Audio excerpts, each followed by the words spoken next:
Assalamualaikum warahmatullahi wabarakatuh.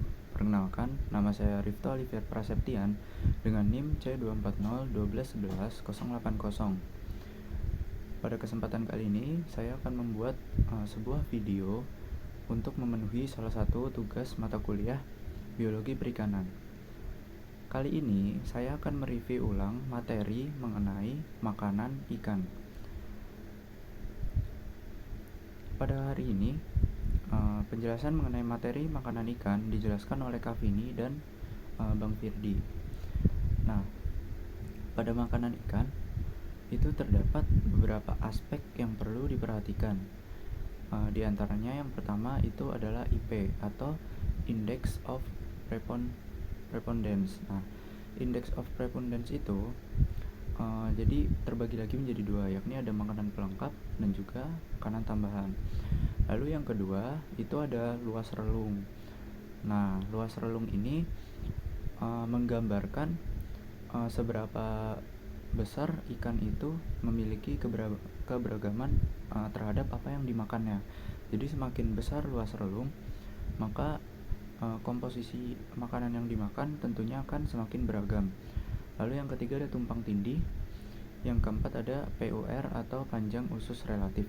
Nah, panjang usus relatif ini merupakan perbandingan antara panjang usus terhadap panjang total dari si ikan. Nah, yang terakhir ada ISC atau Index of Stomach Content. Nah, ISC ini itu menggambarkan dari kondisi lambungnya itu sendiri. Jadi semakin menggambarkan tingkat kekosongan lambung. Jadi semakin ISC-nya nilainya semakin tinggi, maka makanan yang berada di dalam lambung itu tentunya akan semakin banyak. Nah, lalu setelah itu ada penjelasan mengenai prosedur kerja yang tentunya nantinya dipakai atau digunakan pada saat praktikum di laboratoriumnya. Nah, prosedurnya itu cukup complicated, jadi ada beberapa tahapan yang perlu kita perhatikan. Nah, yang pertama tuh tentunya siapkan alat dan bahan.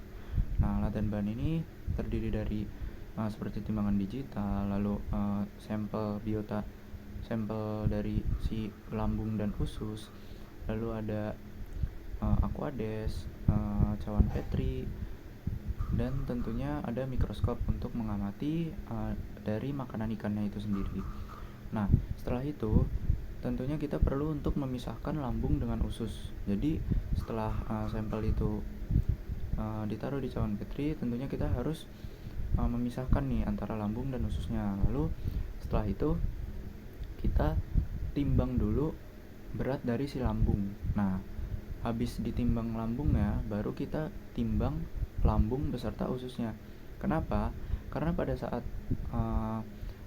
kita tidak perlu menimbang usus secara sendiri, karena yang perlu kita perhatikan itu di lambungnya sebenarnya, karena di lambung itu nanti ada untuk menganalisis dari nilai ISC-nya atau Index of Stomach Content.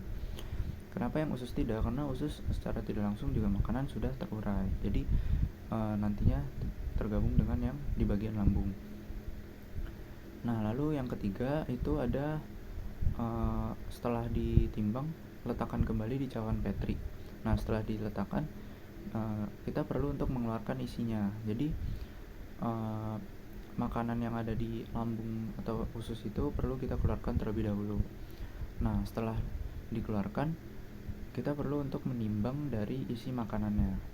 Nah, setelah ditimbang dari isi makanannya, kita perlu menyiapkan aquades, lalu encerkan isi makanan tersebut di cawan Petri dengan aquades.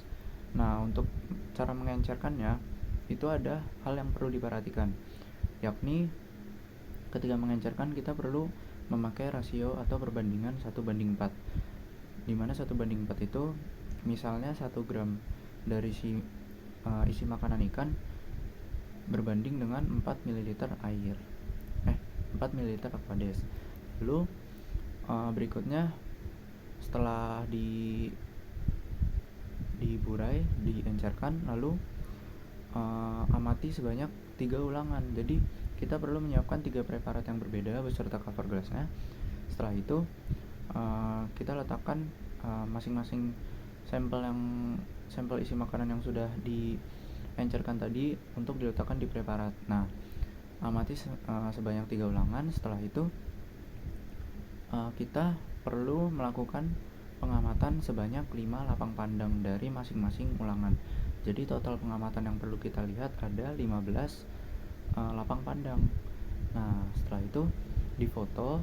Setelah dilakukan dokumentasi, kita perlu untuk menganalisis atau mengidentifikasi mengenai apa isi makanan tersebut. Beberapa sampel yang sudah dilihat di mikroskop, tentunya ada beberapa yang bentuknya seperti krustasea, lalu ada rotifera, lalu ada lagi seperti bentuk-bentuk serasah yang tentunya makanan tersebut sudah terurai, jadi tidak berbentuk dengan jelas. Nah, setelah diidentifikasi, beri label pada foto tersebut dengan nomor sampel, lalu tandai dengan ulangan keberapanya, dan diikuti dengan lapang pandang keberapanya. Sekian yang dapat saya sampaikan, kurang lebihnya mohon maaf. Wassalamualaikum warahmatullahi wabarakatuh.